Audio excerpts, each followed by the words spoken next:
Eu não disse que comprei uma casa. Eu só falei que tava olhando umas. Era um jantar de domingo, daqueles que a gente vai só pra não dar motivo pra falarem mal depois.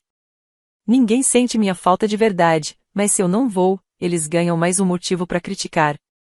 Minha irmã, a Lauren, já estava falando do mofo na cozinha, da escola cara da filha, e de mais uma enxaqueca.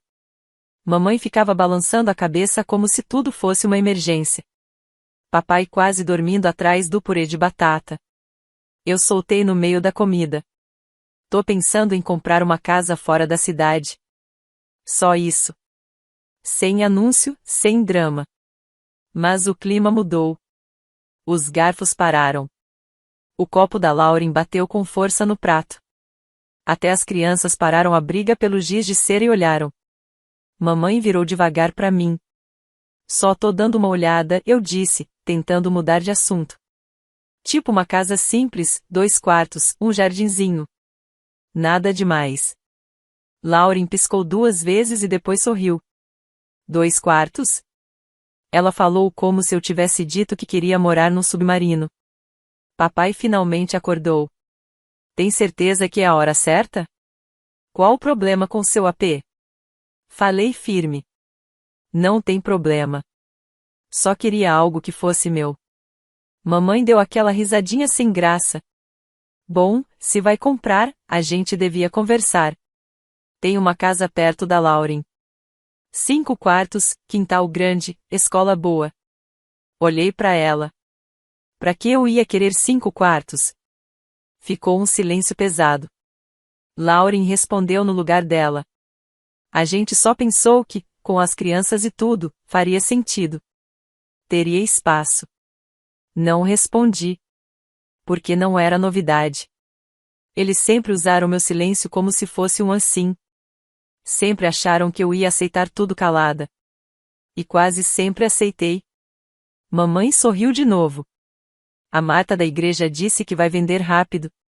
A gente podia ir ver juntos semana que vem. Lauren fez que sim com a cabeça. Tem até porão arrumado. A gente não ia atrapalhar você. A gente, não a você. Olhei pro meu prato. A fome sumiu. Não era raiva. Nem tristeza. Era uma certeza gelada no peito. Já estava decidido. Eles ainda não sabiam, mas eu sim. Aquele foi o último domingo em que eu me sentaria naquela mesa para ser tratada como se fosse parte da mobília. Não voltei para casa depois do jantar. Peguei o carro e saí dirigindo. Sem destino. Só pegando estradas que fazia tempo que eu não via. Passei pelos limites da cidade, onde as casas viram silos e as cercas somem no meio dos campos. Desliguei o rádio perto da saída 12. Deixei só o barulho dos pneus preenchendo o carro. Eu não tava com raiva. Isso seria fácil. Eu tava em silêncio. Mas não um silêncio calmo. Era aquele tipo de silêncio que vem quando algo tá quebrando por dentro, devagar. A última vez que eu disse não pra minha família eu tinha 15 anos. Lauren pegou meu vestido emprestado, rasgou a barra, e devolveu como se nada tivesse acontecido. Quando pedi pra ela arrumar, ela falou pra mamãe que eu tava sendo dramática. Mamãe respondeu. Ela tem mais o que fazer que você. Lembro de segurar aquele vestido com a costura torta e perceber, perdi. Numa sala com só 3 pessoas, eu já tinha perdido. Isso nunca mudou. Lauren sempre teve as coisas, tempo, espaço, desculpas. Quando ela errava, era culpa de alguém. Quando eu acertava, ninguém falava nada. Era esperado. Com 22 anos, consegui meu primeiro emprego fixo. Liguei para casa no intervalo. Mamãe atendeu. Você soube que a Lauren tá grávida? A gente tá tão feliz. Eu disse. Consegui o emprego. Ela respondeu. Que bom, querida. Preciso ir, o jantar tá queimando. Com 28, terminei de pagar meu empréstimo estudantil. Não contei pra ninguém. Nem parecia valer a pena escutar o eco. Ano passado, quando o aquecedor da Lauren estourou, me ligaram. Não porque eu morava perto. Eu não morava. Nem porque eu entendia de encanamento. Eu também não. Mas porque eu sou a responsável. Naquela tarde, transferi $100. Ninguém agradeceu. 3 dias depois, recebi uma mensagem. Você pode falar com o banco para mim? Eles estão complicando. Complicando. Não negaram o empréstimo. Não disseram a não para mais uma prorrogação. Só estavam inconvenientes. Essa foi a palavra que usaram quando eu disse que não podia ir na Páscoa. Não seja difícil, Mara. Você sabe como isso é importante para sua irmã. E agora, pelo jeito, eu estava comprando uma casa para ela. Parei perto de um posto de gasolina abandonado. As janelas estavam fechadas com tábuas, mas a máquina de gelo ainda estava lá na frente, toda rachada e desbotada pelo sol. Fiquei sentada no carro, olhando o vento empurrar um carrinho de compras velho. 2 quartos. Um jardim. Um lugar tranquilo. Eu estava falando sério quando disse isso. Queria manhãs que não começassem com 1000 problemas. Queria tomar café na varanda, sem sapato de criança espalhado pela porta. Queria uma vida que eu não precisasse explicar nem justificar para ninguém. Peguei o celular e criei uma pasta. Não dei nome fofo. Só deixei em branco. Ali, coloquei links de casas, anotações sobre juros, avaliações de corretores, artigos sobre fossa séptica e garantia de telhado. Eu não estava fugindo. Estava construindo uma saída. No dia seguinte, mamãe me mandou um link. 5 quartos. Porão reformado. Bairro com escola boa. O assunto do e-mail? Só. É esse? Fiquei olhando para a mensagem. O peito não doeu. Não subiu um nó na garganta. Só afundou. 10 minutos depois, chegou a mensagem da Lauren. A mamãe te mandou a casa? Os gêmeos já estão brigando para escolher qual quarto vai ser de cada um. Qual quarto? Na minha casa. Desliguei o celular, coloquei virado para baixo no balcão e voltei a fazer o que estava fazendo. Calma. Em silêncio. Como se nada tivesse acontecido. Mas alguma coisa mudou. Não respondi à mensagem da Lauren. Nem na hora. Nem no dia seguinte. Ela ficou lá, sem ser lida. Mas não invisível. Como um sapato esquecido no corredor. Você passa por cima todo dia. Sabendo exatamente de quem é. E sabendo também que esperam que você vá lá pegar. Na sexta-feira, minha mãe tinha 2 chamadas perdidas. Uma mensagem de voz. Oi, querida. Só queria saber se você viu as fotos. A Marta disse que aquele apartamento de 5 quartos vai ter visita aberta. A gente podia ir junto. Não complica, tá? Apaguei a mensagem sem ouvir de novo. Essa palavra sempre me incomodou, difícil. Me chamaram de difícil quando pedi para ficar em casa no domingo seguinte à separação da Lauren. Quando não quis emprestar dinheiro. Quando não quis me explicar. Mas é difícil, eu nunca quis dizer que eu estava errada. Só queria dizer que eu não estava obedecendo. No domingo, cheguei pro jantar no horário. Como sempre. Com uma garrafa de vinho que ninguém ia beber. Com um suéter, minha mãe já tinha dito que isso me fazia parecer a menos dura. Lauren já estava sentada com as filhas jogando giz de cera debaixo da mesa. O marido dela dormindo na frente da TV. Mamãe andando pela cozinha como se fosse a chefe de tudo. O mesmo barulho, as mesmas cadeiras, o mesmo lugar de sempre onde esperavam que eu me encaixasse. Esperei. Esperar a salada passar. Esperar papai murmurar a oração. Esperar a sala estar cheia o suficiente para ficar em silêncio. Aí eu disse. Comprei uma casa. Ninguém se mexeu. A sala não ficou em silêncio. Ela caiu, como se alguém tivesse apagado a luz de repente. Mamãe se virou. Você já fez isso? Assenti com a cabeça. Fechei semana passada. Lauren piscou. Você não contou nada? Não senti necessidade, respondi. Papai levantou os olhos do prato, com a testa franzida. Você não dividiu isso com ninguém. Não respondi. Só dobrei o guardanapo e coloquei no colo. Mamãe abriu a boca, depois fechou. Tentou sorrir. A gente só queria ter certeza de que era um lugar bom. Lauren se inclinou um pouco, falando baixinho. As meninas estavam empolgadas. Deixei esse silêncio no ar. Depois falei. Elas têm uma casa. Essa não é. Ninguém disse mais nada depois disso. E eu nem precisava. Eles ouviram. Ninguém me seguiu naquela noite. Deixei a louça pela metade, peguei meu casaco no gancho e fui embora em silêncio. Não foi cena. Foi limpo. Tipo de saída que não precisa de porta batida. Ela já estava fechada. Só faltava avisar. Na manhã seguinte, acordei com 3 mensagens da minha mãe e 2 da Lauren. Todas diziam a mesma coisa com palavras diferentes. Você pegou a gente de surpresa. As crianças estão confusas. Você tá tão fria. Fria. Essa era sempre a palavra que usavam quando eu parava de tentar. Quando saí de casa com 21 anos em vez de ficar ajudando nas tarefas. Fria. Quando quis passar o Natal com amigos. Fria. Quando não chorei no casamento da Lauren, mesmo tendo pago o fotógrafo. Fria. Silenciei o grupo da família. Bloqueei a Lauren por um dia. Foi como soltar um peso.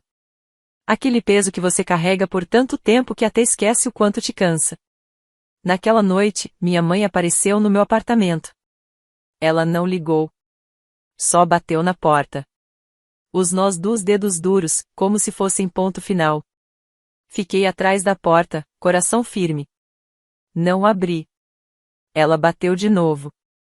Mara, eu só quero conversar. Depois ficou mais quieta. Você não pode fazer isso com a gente. Não pode nos deixar de fora assim.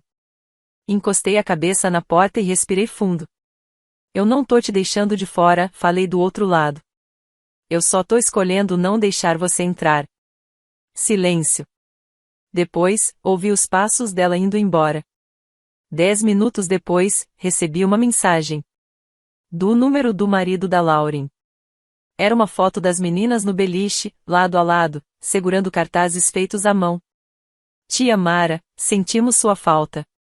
Vem visitar a gente logo. Fiquei olhando para a tela por muito tempo. Meu dedo parou em cima do botão, depois desceu. Não respondi. 2 horas depois, veio outra foto. O berço do bebê apertado num canto do quarto da Lauren. A mensagem. Ele acorda toda hora que a gente se mexe. Ele precisa dormir. Por favor. A culpa sentou no meu peito como uma mão que não era minha. Mas ainda assim? Não respondi. Naquela noite, abri o notebook. Mandei outro e-mail pro corretor de imóveis. Data de fechamento confirmada. Transferência de luz, água. Entrega das chaves. Abri a pasta que criei semanas atrás. Sem nome bonito. Só espaço em branco. Lá dentro, tinha listas de móveis, contas, ideias de jardim, nomes de ervas que eu ainda nem sabia plantar. Adicionei um novo arquivo. Título: Vida sem dividir. Fechei o notebook e fui dormir. Não chamei ninguém para ver a casa. Nem quando peguei as chaves. Nem quando andei pelos cômodos vazios e ouvia só meus passos. Nem quando fiquei no quintal e percebi que o silêncio de lá não era pesado. Era sincero. Não teve anúncio. Não teve post no Instagram. Não teve mensagem para ninguém. Mas mesmo assim, eles descobriram. Lauren mandou mensagem primeiro. Mamãe disse que você fechou. Por que não contou? Não respondi.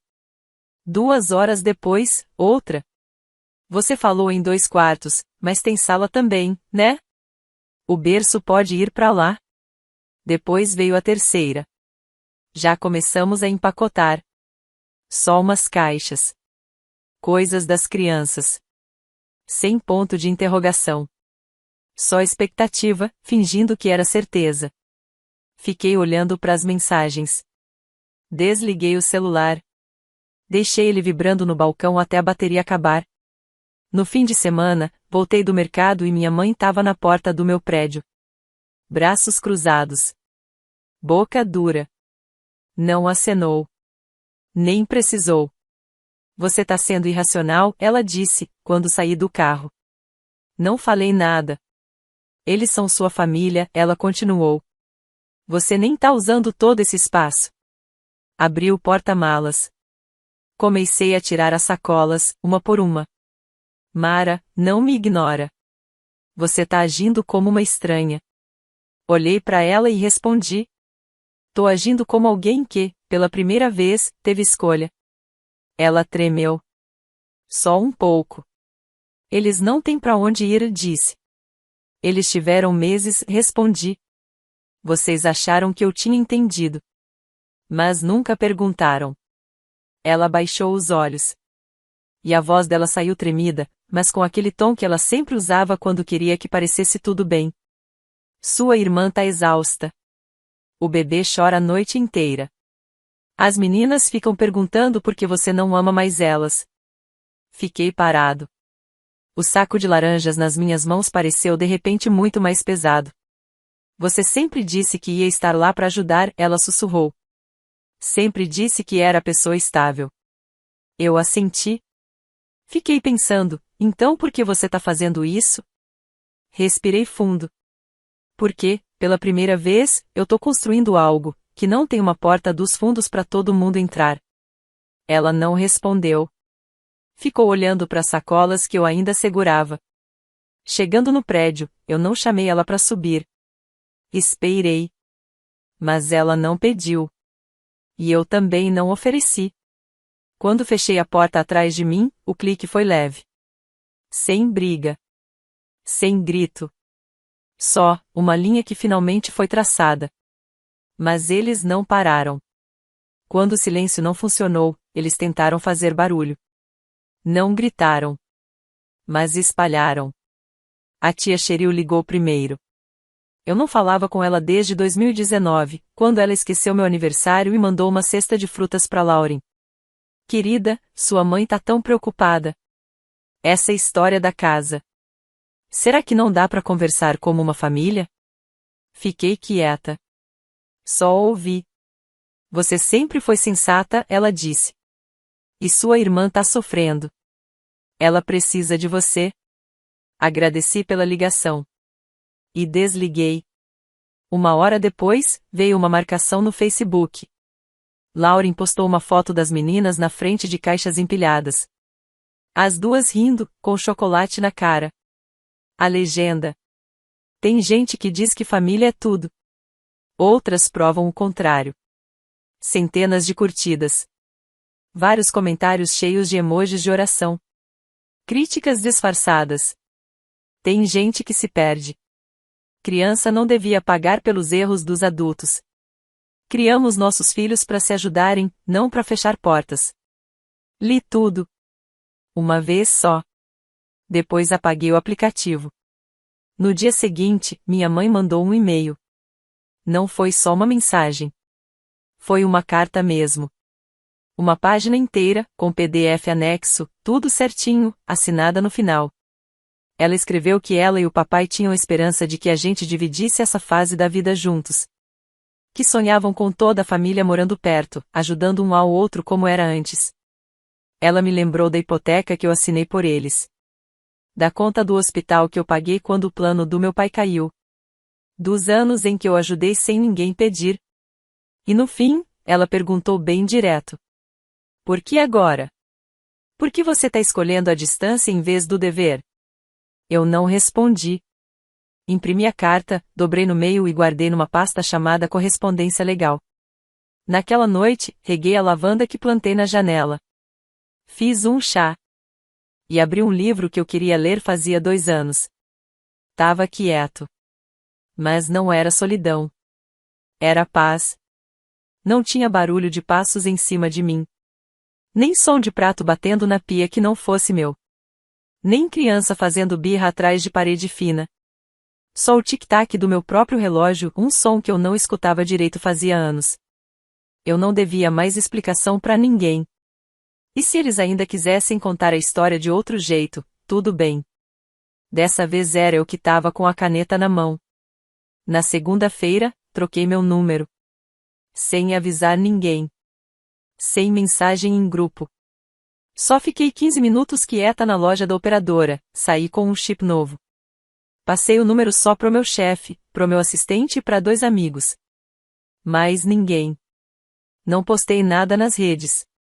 Não deixei endereço novo. Quando o contrato do meu apartamento acabou, contratei uma empresa de mudança que eles nem conheciam. Aquelas que não deixam caixas com nome de loja, sabe? Fui direto pro chalé. Era menor que meu antigo AP. Mais velho também. O chão rangia no inverno. Os canos reclamavam quando a água quente ficava ligada há muito tempo. Mas era meu. Cada rangido era meu. Eu mesma pintei as paredes. Montei as estantes que sempre dizia que não tinha tempo para fazer. Comecei um jardim no quintal. Primeiro, só com ervas simples, manjericão, alecrim, hortelã. Nada complicado. Nada apressado. E o melhor, ninguém sabia onde eu estava. Pela primeira vez em muitos anos, eu acordava sem olhar o celular. Sem cobranças. Sem culpa. Sem foto de beliche ou lista de pedidos. Sem aquele silêncio que pesa. Só o som dos passarinhos na janela da cozinha. Às vezes eu sentava na varanda com meu chá. Sem ler nada. Sem pensar em nada. Só vendo o dia nascer e depois ir embora, sem pressa. Isso não era fugir. Eu não tava me escondendo. Tava só pegando de volta o espaço que sempre foi meu. Eles tiraram tanta coisa sem nem perguntar. Então eu parei de responder. E um dia, finalmente, eles pararam de perguntar. Na noite de quinta, chegou um e-mail. Assunto: podemos conversar? Veio do e-mail da minha mãe. Mas dava para sentir a voz do meu pai no jeito de escrever. Curto, educado, calculado. Parecendo uma fala feita para juiz. Diziam que iam vender a casa. A aposentadoria não foi como esperavam. O mercado estava ruim. O plano sempre foi a família da Lauren ficar com a casa. Mas agora, com tudo incerto, eles estavam vendo outras opções.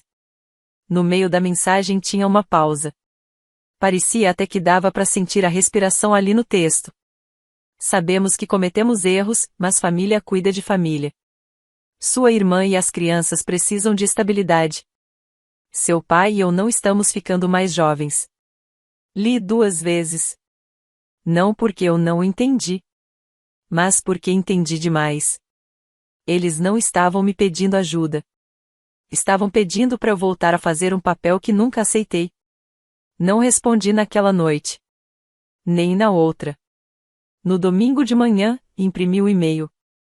Dobrei em 3 partes e coloquei no envelope. Dentro, coloquei só um cartão. Não era uma carta, nem um bilhete. Só os dados de contato de um consultor financeiro. Especialista em mudança de moradia para idosos. Alguém que podia explicar o que eu não ia mais explicar. Mandei sem colocar remetente. E quando deixei o envelope na caixa de correio?